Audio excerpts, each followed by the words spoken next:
Hari ini saya akan menceritakan kronologi sebenarnya dari Harun Masiku. Mungkin video ini sedikit panjang karena saya akan menjelaskan kenapa saya bersuara.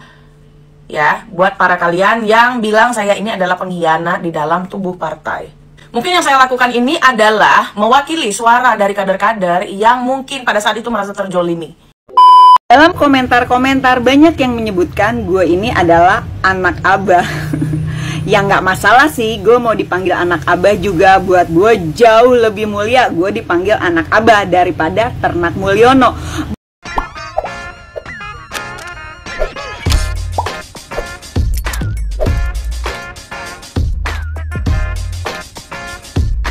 Hari ini saya akan menceritakan kronologi sebenarnya dari Harun Masiku.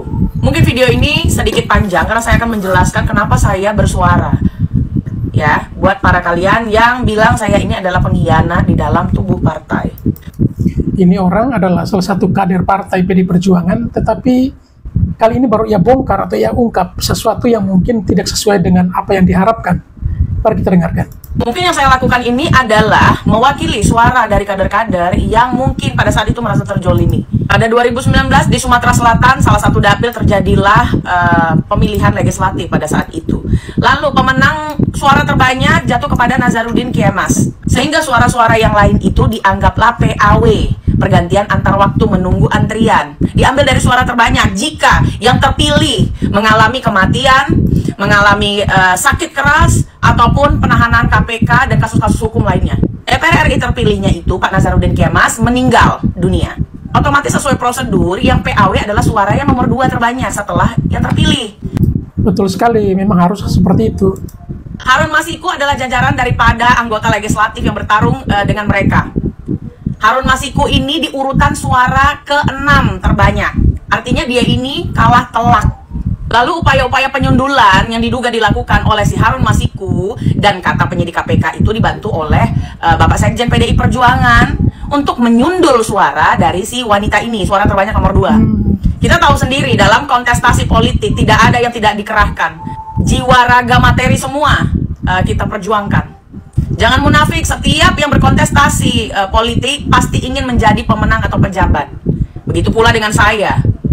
Kenapa saya meminta kasus ini diusut dengan tuntas? Karena Bapak Hasto itu adalah sekjen dari Partai PDI Perjuangan, di mana beliau bisa dikatakan sebagai bapaknya banteng-banteng se-Indonesia. Bapaknya banteng se-Indonesia ya. Mantap ini. Jika Bapak kami melakukan hal tersebut, maka saya pun kecewa. Bukan hanya negara ini yang harus dibenahi, tetapi apa? Di dalam partai sendiri harus dibenahi. Posisi-posisi strategis itu jangan sampai menggorok. Jangan sampai menyundul atau merugikan sesama kader. Itu yang saya maksud. Sepakat. Kalau memang tidak terbukti, bagus. Artinya top untuk Bapak Sekjen. Tapi kalau memang beliau seperti yang dikatakan oleh penyidik KPK, suap-menyuap untuk menyundul suara yang seharusnya duduk demi si Harun Masiku, si suara terendah. Ya saya sebagai kader juga pasti kecewa. Kalau ada vote kandidat sekjen lainnya, pasti saya tidak vote lagi Bapak saya ini, Pak Hasto ya. Besok-besok kalau itu terjadi dengan Mantap.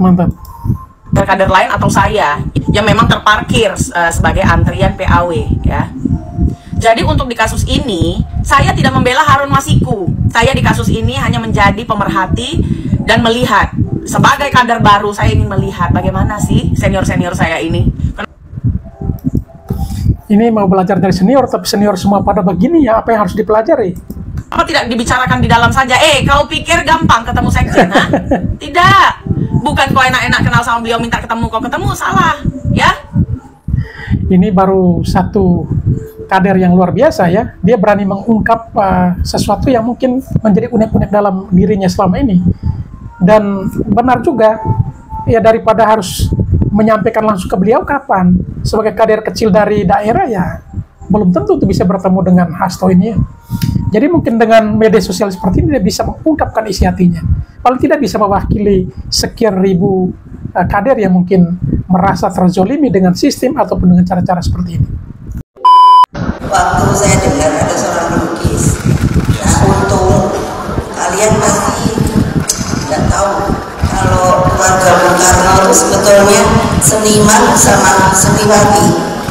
Jadi lah sih aku ngamen toh ya. Lagi-lagi sindiran yang dilakukan oleh Mega ya.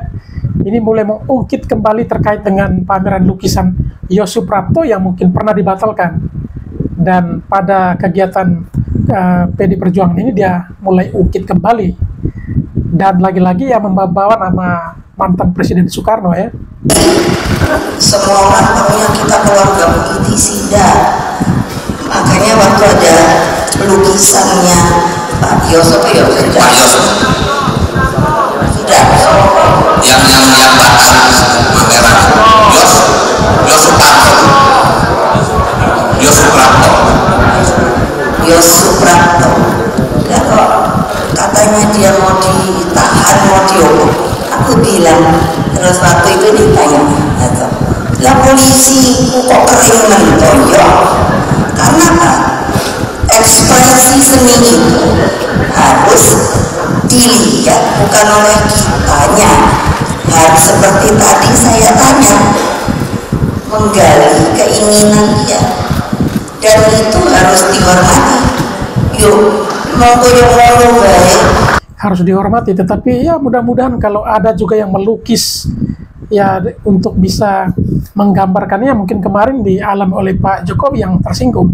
Tapi kalau ada yang melukis mirip seperti Ibu Mega dengan berbagai macam statement ataupun juga pernyataan, saya yakin Ibu Mega juga tidak bakalan terima ya. Orang aku aja waktu dikasih lihat anak dosen kebalik toh lo ya sampai aku bilang ini arah nontonnya piye toh ininya yang dibalik apa kitanya yang begini. Jadi anak-anak PDI Perjuangan jangan bodoh, kalau tidak tahu seni menang, jangan sok-sok kayak ngerti terus apa yang namanya itu terserah mereka. Makanya tadi saya komentar, aku kan ngaku dewi sendiri tau, lagi aku ada ayu banget, tapi kan ada elek banget, tapi kan saya tidak apa-apa gitu loh. Nah terus saya bilang loh toh, di dunia, di Rusia, di Eropa, wah malah makin gak ngerti, itu makin mahal. Itu kok malah kita anggap loh, saya pernah kok, saya dulu di mana ya, saya lihat. Ibu alami saat ini berbeda ya, kondisinya berbeda dengan Pak Jokowi kemarin. Jadi Ibu bisa omong begitu, tetapi yang terjadi dengan Pak Jokowi kemarin itu ya beda. Lukisan-lukisan yang memang kurang etis, sekalipun nilai seninya ada, tetapi ya seni itu memang untuk dinikmati oleh orang lain, bukan hanya si pembuat lukisan itu sendiri. Harusnya sebagai seorang seniman sejati adalah puas ketika nilai seni yang ia buat ya bisa dirasakan atau dinikmati oleh banyak orang, bukan untuk diri sendiri, Ibu. Itu lukisan niatnya baik lah, tapi kok terus aku koyo endok di mana muka, jadi aku mau bikin baik ya wis lah, alhamdulillah aku bisa jadi endok. Makanya jangan kalau ada polisi di sini, kamu tuh mau jangan suka nama Priola ya, orang semua ada Indonesia.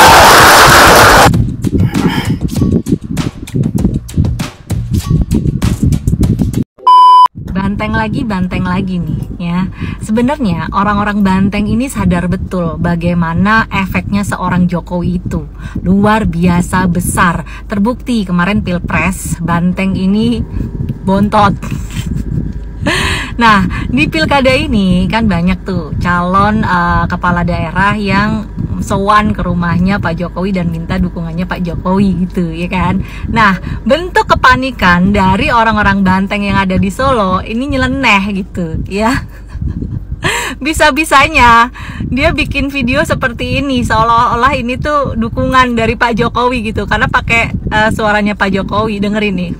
Yang milih nomor 2 itu hati-hati,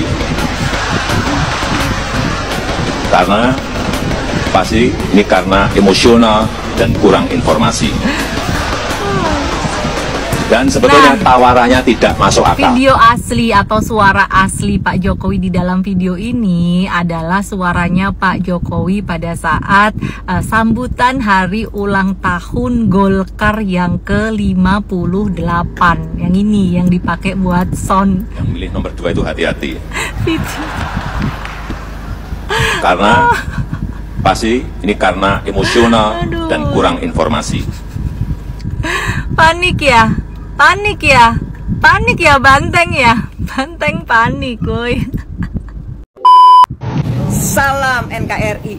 Ih, nambah lagi nih orang yang otaknya dikit, IQ-nya jongkok. Mau tahu gak siapa? Iya, orang tersebut adalah sekretaris partai berlambangkan pohon beringin. Dia bilang bahwa PDI Perjuangan itu pengecut karena memecat Jokowi setelah tidak lagi menjadi presiden. Gue saranin buat partai berlambang pohon beringin agar sekretarisnya di-upgrade lagi ya, otaknya gitu, ditingkatin lagi, ditambah lagi kapasitas otaknya. Karena statementnya dia ini benar-benar memalukan, menunjukkan kegoblokan dan kebodohannya dia sendiri. Gue jelasin ya buat lu sekretaris partai pohon beringin dan juga seluruh rakyat Indonesia yang gak paham kenapa Jokowi itu dipecat oleh PDI Perjuangan setelah tidak lagi menjadi presiden. Karena PDI Perjuangan masih tetap menjaga kehormatan Jokowi sebagai kepala negara, sebagai panglima tertinggi. Jika terjadi pemecatan Jokowi saat masih menjabat sebagai presiden, yang jelek itu bukan hanya sekedar nama Jokowi, tapi nama Indonesia di mata dunia. Masa iya presidennya dipecat dari sebuah partai? Kan nggak mungkin. Itulah alasan kenapa PDI Perjuangan memecat Jokowi setelah tidak lagi menjadi presiden. Karena menjaga kehormatan Jokowi yang statusnya sebagai kepala negara. Paham ya sampai di sini?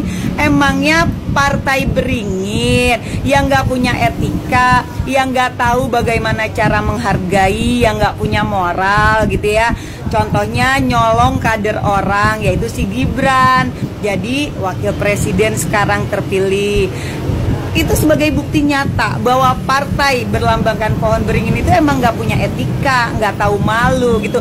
Kenapa kader-kadernya pohon beringin nggak ada yang berkualitas ya, nggak ada yang berkompeten seperti kader-kader PDI Perjuangan?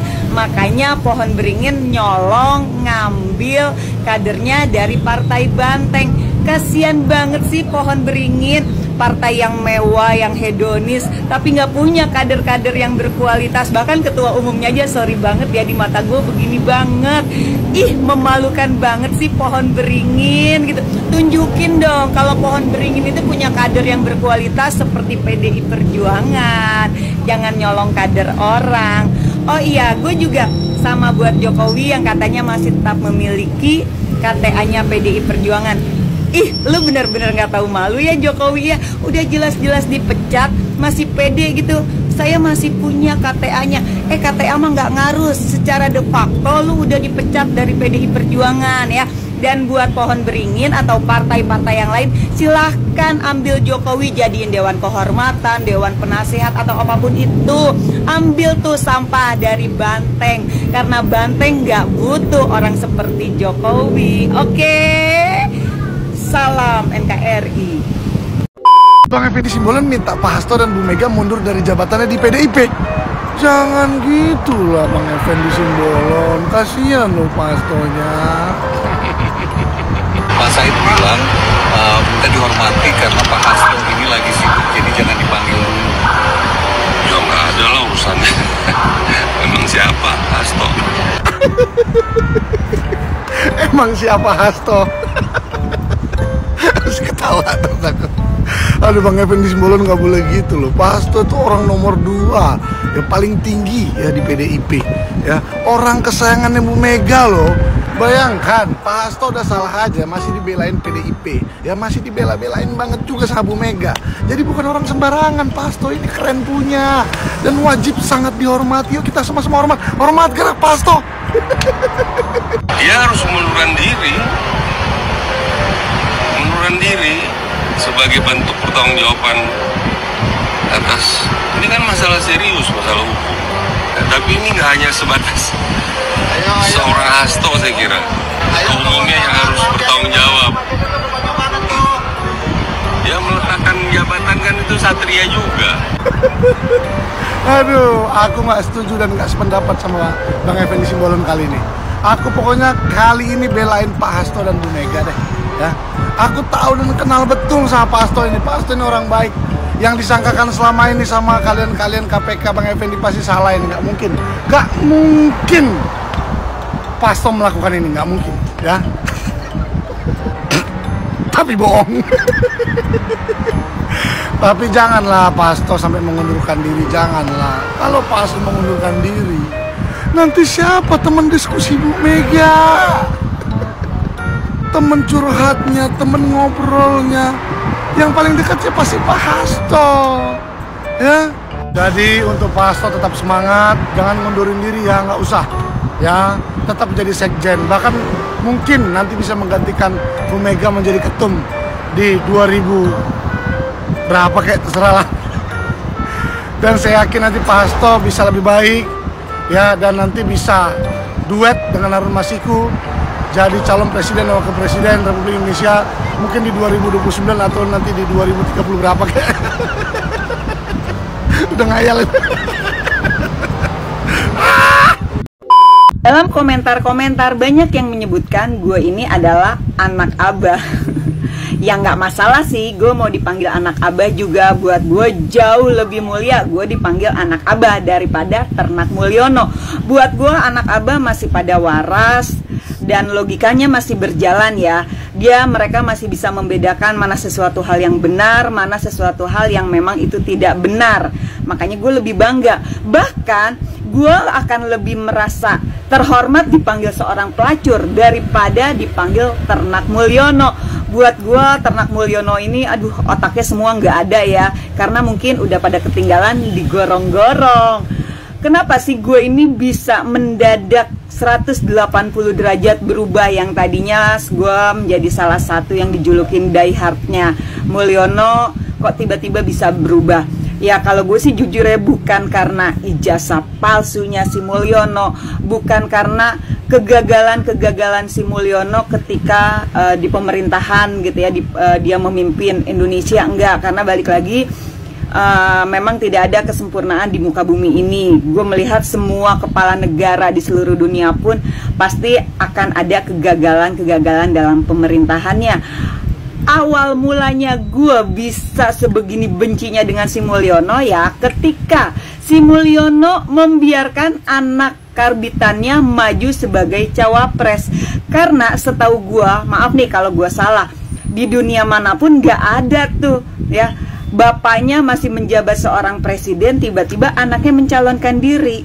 Ya seperti di Amerika, Bush pun tidak melakukan itu, ketika dia sudah lengser baru anaknya maju. Bahkan Kim Jong Un, presiden korut pun itu ketika bapaknya udah meninggal, Kim Jong Il, barulah gitu ya dia diangkat Kim Jong Un menjadi penerus si bapaknya, bukan saat masih menjabat. Sementara apa yang dilakukan Mulyono ini jelas-jelas suatu hal yang buat gue menunjukkan betapa tamaknya seorang Mulyono. Emang nggak bisa Mulyono ini menunggu dulu dia selesai jabatannya gitu ya, biar tidak terkesan ketamakan dan kelicikannya baru anaknya maju? Ini kan enggak. Buat gue ini benar-benar udah parah banget. Dan inilah awal mula gue berubah menjadi pembenci Mulyono. Apalagi gitu ya, dia mendadak si Mulyono ini buta dan tuli ketika putusan MK 90 yang memuluskan langkah anaknya untuk menjadi cawapres gitu. Gila dong gitu kan. Seharusnya kalau memang dia peduli akan bangsa ini, dia memiliki prinsip-prinsip dalam kepemimpinan, dia tidak melakukan itu. Dan finally yang bikin gue benar-benar akhirnya membenci si Mulyono, karena dia jelas adalah pengkhianat. Buat kalian Ternak Mulyono yang mengatakan Mulyono itu bukan pengkhianat, tolong jelaskan di mana bukan pengkhianatnya. Ketika dia membiarkan anaknya maju dari partai lain yang jelas-jelas dalam ART partai itu dilarang ya, maju dari partai lain, dia membiarkan anaknya, bahkan si Mulyono sendiri mendukung. Apakah itu bukan suatu pengkhianatan? Mulyono besar, Mulyono diangkat harkat martabat derajatnya itu oleh Ibu Ketua Umum Megawati, dan dia tusuk secara terang-terangan dengan membiarkan anaknya yang karbitan itu maju sebagai cawapres. Apakah itu bukan suatu pengkhianatan? Coba berpikir, tolong dijawab untuk para ternak-ternak Mulyono. Dari sisi mana itu bukan suatu pengkhianatan? Coba jika yang terjadi dengan Ibu Megawati, dengan PDI Perjuangan, itu terjadi pada kalian ternak-ternak Mulyono, apa kira-kira yang kalian rasakan ketika kalian sudah mengangkat harkat, derajat, menyelamatkan orang itu, lalu orang itu menusuk kalian secara terang-terangan? Atau kalian udah kasih makan orang itu gitu ya, kalian udah rawat, udah jadi sampai akhirnya si orang itu jadi sesuatu, dan ketika jadi orang itu malah balas budinya ke orang lain dan melupakan mengkhianati elu. Coba berpikir secara logikanya, kalau itu bukan pengkhianatan apa? Itulah awal mula gua sadar bahwa Mulyono bukanlah orang baik, tetapi dia adalah seorang pemimpin yang sangat licik dan tamak. Bahkan gue bilang dia itu adalah Lucifer. Oke? Orang mau berubah bagaimanapun itu kita senang ya, perubahan ke arah yang lebih baik, apapun argumentasinya, apapun reasoningnya, alasannya, ya it's okay lah ya. Tetapi tentu kita berharap ada konsistensi, karena sekali lagi posisi-posisi orang seperti Bu Poni adalah posisi orang-orang yang akan diteladani ya, akan dijadikan role model ya, benchmark bagi siapa saja ya, sehingga memang perlu kehati-hatian.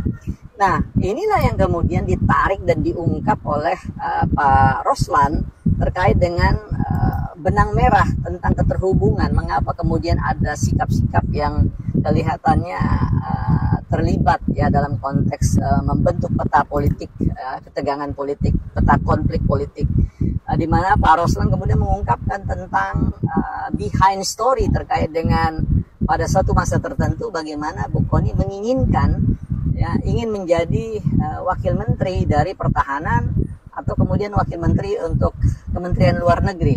Nah, ini kemudian publik mulai menyambungkan bahwa oh, aha, ini dia ya. Ini dia alasan mengapa kemudian tempo-tempo Bu Kony berubah sikap, menyampaikan pandangan-pandangan politiknya, sikap-sikap politik yang cenderung berpihak kepada pihak yang antitesis terhadap pemerintah, dalam hal ini kepada Trah Jokowi ya. Sehingga kelihatan sekali bahwa persoalan ini masih ada kaitannya dengan persoalan who get what, siapa dapat apa, yang ditesiskan oleh Harold Laswell ya, bahwa dalam konteks politik bargaining position, tawar menawar itu selalu hadir di behind layer ya, jadi menjadi sebuah ruang yang tersembunyi, ruang di mana memang negosiasi, pertukaran tentang keinginan kehendak itu menjadi sebuah aset bagi setiap individu atau kelompok tertentu untuk melakukan penawaran ya tentang posisi-posisi yang diinginkan, sehingga ketika itu di reject, maka polarisasi perilaku politik itu menjadi terdefinisikan secara baru ya, dan itu terlihat dalam konteks bagaimana dalam beberapa podcastnya Bu Kony memang mengambil posisi yang berseberangan dengan pemerintah, dengan Trah Jokowi dan di ruang pemerintahan. Inilah yang kemudian perlu kita sikapi sebagai pembelajar, khususnya bagi publik, untuk selalu mempertanyakan bahwa di balik sikap politik seseorang selalu ada kepentingan-kepentingan yang apakah itu kurang diakomodir atau ditolak, direject, sehingga menimbulkan sikap-sikap yang ya banyak ditunjukkan oleh para elit-elit ya. Ketika kita lihat latar belakangnya ya, maka secara historis menunjukkan bahwa ada problem-problem ya secara psikis yang menjadi sangkutan-sangkutan dalam konteks berrelasi secara politik di masa depan. Ini yang merupakan suatu catatan bagaimana Bu Kony terlihat sengkot bunglon di Rusia, bukan partai politik. Kan bahwa banyak yang mengincar posisi sebagai ketua umum ya Bu, kalau dari Jateng sepertinya nggak ada yang berani Mbak, karena se-Indonesia masih mengharapkan Ibu Megawati Soekarno Putri menjadi ketua umum. Solid ya Bu ya? Solid. Itu mungkin pandangan orang di luar ya, tapi kami sendiri benang merah, terutama kita-kita yang orang PDI lama ya ikut PDI sebelum ya jauh sebelum reformasi dilaksanakan, itu masih merasa bahwa Ibu Ketum adalah ketua umum kita sampai kapan. Perjuangan akhir untuk memastikan demokrasi tetap berjalan di negeri ini. Ibu Ketua Umum, Ibu Haja Megawati Soekarnoputri adalah sosok yang tegak lurus bagaimana konstitusi negara ini berjalan dengan sebaik-baiknya. Untuk itu, saya mengajak kepada Bapak Ibu kawan-kawan semua, untuk Indonesia tetap dalam jalur demokrasi yang benar, maka Ibu Haja Megawati Soekarnoputri harus tetap menjadi Ketua Umum PDI Perjuangan. Betul. Oke, terima kasih. Terima kasih Pak Ganjar. Kalau ada politisi yang paling gak masuk akal, namanya adalah Megawati Soekarnoputri. Andai gue jadi Megawati, permintaan Jokowi untuk 3 periode udah pasti gue iyain. Kenapa? Toh partai gue juga yang akan berkuasa. Tapi justru Megawati menolak. Andai gue jadi Megawati, permintaan Jokowi untuk menunda pemilu karena COVID udah pasti gue iyain. Kenapa? Karena ketua DPR-nya PDIP, presidennya PDIP lagi, berkuasa lagi. Untung. Tapi justru Megawati menolak. Andai gue jadi Megawati, rekomendasi untuk maju sebagai capres akan gue berikan ke anak sendiri, Prananda atau Puan, sebagai tanda kasih sayang seorang ibu. Tapi Megawati enggak, malah memberikan ke outsider keluarga, Joko Widodo dan Ganjar Pranowo. Andai gue jadi Megawati, di usia yang sudah senior, ngapain masih teriak-teriak soal represivitas aparat, partai coklat, cawe-cawe presiden di dalam demokrasi yang harusnya bersih tapi malah rusak. Ngapain teriak-teriak? Gue bisa pensiun, nikmatin kehidupan, atau mungkin branding joget-joget gemoy-gemoy karena katanya itu yang generasi muda suka. Tapi Megawati enggak, dia lantang keras bersuara. Satu-satunya ketum parpol hari ini yang keras bersuara, ya dia doang. Andai gue jadi Megawati, udah pasti gue akan cawe-cawe Mahkamah Konstitusi, KPK, karena itu produk dan legasi dia saat menjadi presiden. Tapi Megawati enggak, membiarkan demokrasi diproses secara adil dan terbuka. Andai gue jadi Megawati, ngapain mencat Gibran? Karena artinya PDI walaupun kalah di Pilpres tetap punya kader yang menjadi wapres. Tapi enggak, Megawati enggak toleransi nepo baby. Andai gue jadi Megawati, ngapain capek-capek ngelawan Orde Baru, apalagi dia pemimpin perempuan di tengah dunia yang sangat patriarkis. Tapi enggak, Megawati tetap fight back politisi yang gak masuk akal. Di tengah banyak politisi fokus pada ngolah-ngolah, fokus pada proyek-proyek, pada hal pragmatis, Mega berani tegas pada sikap, pada idealisme. Dan itu kan yang harusnya ditularkan kepada kita sebagai orang-orang muda. Gue gak ngerti kenapa masih ada yang nge-branding Megawati sejelek itu. Walaupun ya dia sering cerewet, tapi menurut gue ya udahlah, itu bisa toleransi dibanding lu ngubah-ngubah konstitusi. Dewasa adalah menyadari Jokowi nggak sebaik itu dan Megawati nggak seburuk itu. Halo, kali ini saya akan membahas 3 fase yang dilakukan oleh Megawati di saat di bulan ulang tahunnya yang ke-78. 3 fase itu adalah ya yang saya mengatakan bahwa fase ambigu Megawati ya. Yang kedua itu adalah fase balas budi, dan yang ketiga balas budi dan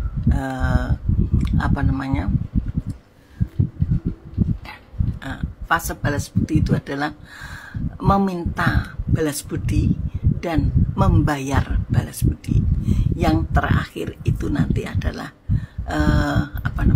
sekedar mengingatkannya, fase di mana sikap Megawati itu yang ingin masuk ke dalam partai itu atau masuk dalam kabinet Prabowo itu mengingatkan kita pada peristiwa Gus Dur. Adakah langkah yang tersembunyi di balik itu semua dari sikap Megawati? Nah, saya mulai dengan fase ambigu. Di sini ada ucapan dari Egy Sujana bersama kelompoknya bahwa Megawati menghimbau jika ada yang sanggup atau bisa membuktikan Jokowi berijazah palsu, maka akan diberi imbalan 16 miliar seperti itu.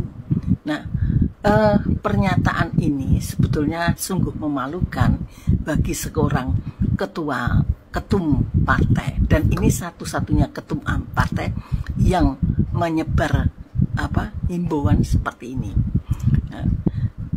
akan memberi imbalan hadiah ya bagi yang bisa membuktikan. Nah, tetapi apa di balik itu, pemikiran apa yang ada di balik itu dari Megawati, yaitu imbauan tentang ijazah palsu, di mana ijazah palsu sendiri itu ya, rumor atau isu ijazah palsu itu kan digaungkan oleh Bambang Tri yang tulisannya tanpa dasar. Dia hanya mendasarkan ya, tidak ada dasar ilmiah istilahnya seperti itu. Dia hanya tulisan itu hanya mendasarkan pada cerita katanya saja. Nah, katakanlah dia mau menulis seperti autobiografi seseorang ya, seperti itu. Nah, tetapi sumber yang digunakan bukanlah sumber yang valid, yaitu dari universitas di mana Jokowi sekolah, kan seperti itu, atau kuliah. Nah, dia hanya berdasarkan katanya dan bukti itu dalam bentuk fotokopi. Ijazah yang diragukan itu adalah fotokopi ijazah yang digunakan Jokowi ya, katanya itu ya, ijazahnya itu sendiri juga fotokopi, ijazahnya Jokowi juga fotokopi. Jadi tidak ada ijazah asli yang digunakan sebagai pembanding seperti itu. Dan secara administrasi pun tidak ada informasi dapat dilampirkan di dalam di dalam tulisan Bambang Tri. Tetapi berita ini ditanggapi oleh oleh Megawati dengan sebuah sayembara seperti itu ya. Nah, apa yang kepentingan Megawati membuat sayembara seperti itu, yaitu apabila memang ada yang membuktikan, maka digunakan dapat digunakan partainya untuk mengambil sikap terhadap Joko Widodo. Katakanlah Joko Widodo berarti masuk ke PDIP melakukan kebohongan besar ya, memasukkan diri bisa dan lain sebagainya tuduhannya. Tetapi kalau misalkan tidak ada yang dapat membuktikan, maka dia menggunakan istilahnya, loh, namamu sudah saya bersihkan. PDIP membersihkan namanya Joko Widodo. Lagi-lagi Joko Widodo harus ingat dan berhutang budi ya, pada PDIP. Hari ini namanya dibersihkan dengan tidak ada yang dapat membuktikan bahwa ijazah Jokowi adalah palsu. Yang kedua, fase di mana membayar balas budi dan meminta balas budi ya, seperti itu. Meminta balas budi di sini adalah sikap Megawati yang mendatang atau berkeinginan masuk ke dalam kabinet Prabowo ya. Artinya gini, Megawati ditawari Prabowo masuk ke kabinet. Prabowo sudah memiliki prinsip bahwa dia akan merangkul semua partai untuk bekerja membangun negara. Nah, momentum ini digunakan oleh Megawati dengan dalih dia ingin masuk ke kabinet membangun negara, tetapi dengan persyaratan, yaitu yang mengandung atau yang ada hubungannya dengan Jokowi itu disingkirkan seperti itu. Nah, ini adalah kerjasama ini, saya mengatakan ini adalah membayar balas budi. Balas budi apa? Balas budi adalah kepulangan Prabowo ke Indonesia adalah dibantu oleh Megawati, kan seperti itu. Nah, jadi Megawati memulangkan membawa Prabowo pulang ke Indonesia itu atau Prabowo pulang ke Indonesia itu atas bantuan dan tanda kutip Megawati, kan seperti itu. Nah, di sini letak Prabowo harus membayar balas budi itu. Nah, tetapi Megawati tahu etika, maka dia pun juga membayar balas budi terhadap Prabowo. Ya. Kalau yang pertama adalah Prabowo harus membayar balas budi, sekarang Megawati punya etika membayar balas budi pada Prabowo. Apa yang dibayarkan Megawati terhadap Prabowo? Dengan tanpa rasa malu mengatakan, mengumumkan bahwa surat surat tentang itu pembersihan nama baik, ya, nama baik, pencabutan nama baik orang tuanya Soekarno, yaitu pencabutan surat pencabutan TAP MPRS ke-32 1967 itu ditandatangani oleh Prabowo, kan seperti itu. Padahal penyerahan itu apakah yang menyebabkan tanda tanya besar itu, apakah ketika penyerahan surat itu, ya,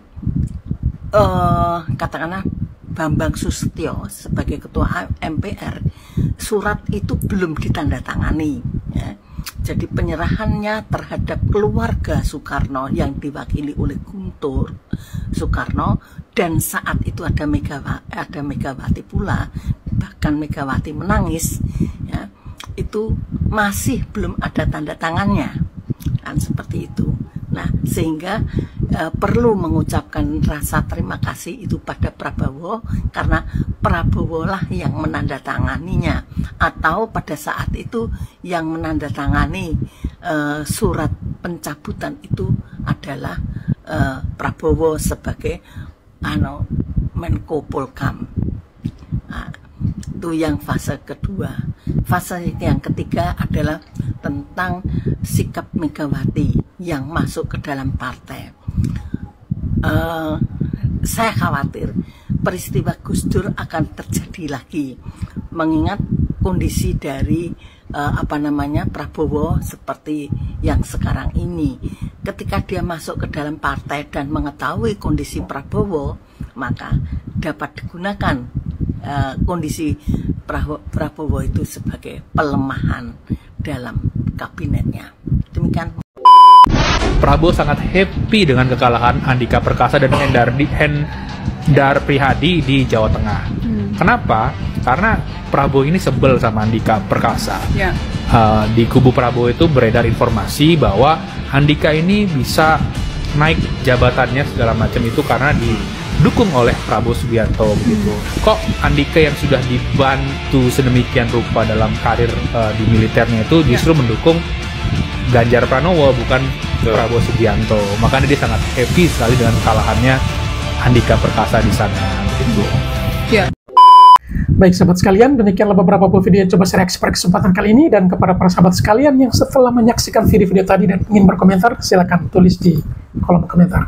Sekian dan terima kasih, dan sampai berjumpa kembali di video selanjutnya.